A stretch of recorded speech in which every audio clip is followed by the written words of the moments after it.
За одговорот следна за поставување прашање колешката Лидија Петковска, повелете. Благодарам.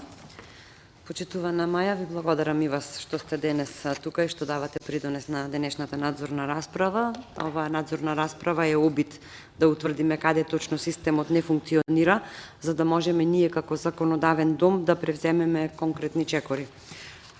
Како законодавци, наша обврска е да ги препознаеме овие слабости и да обезбедиме систем кој нема да дозволи пропусти кога станува збор за човечки животи и за достоинство. Имено во нашата држава постои воспоставен систем кој треба да обезбеди меѓусекторска заштита преку соработка помеѓу центрите за социјална работа, полицијата, здравствените установи, образовниот сектор и граѓанските организации, но во пракса и од вас денес слушаме дека оваа координација не функционира доволно брзо и доволно ефикасно.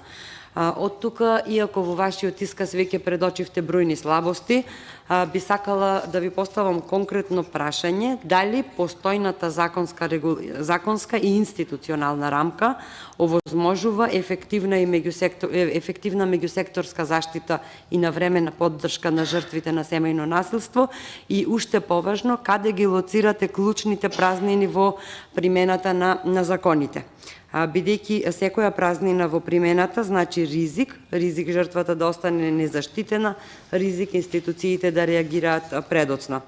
Вашите согледувања секако ќе ни помогнат да преминеме од констатации кон конкретни решенија, затоа што одговорноста не е само да го препознаеме проблемот, туку да обезбедиме систем и закон кој што навистина штити, бидејќи кога институциите доцнат, жртвите ја плаќаат највисоката цена. Ви благодарам.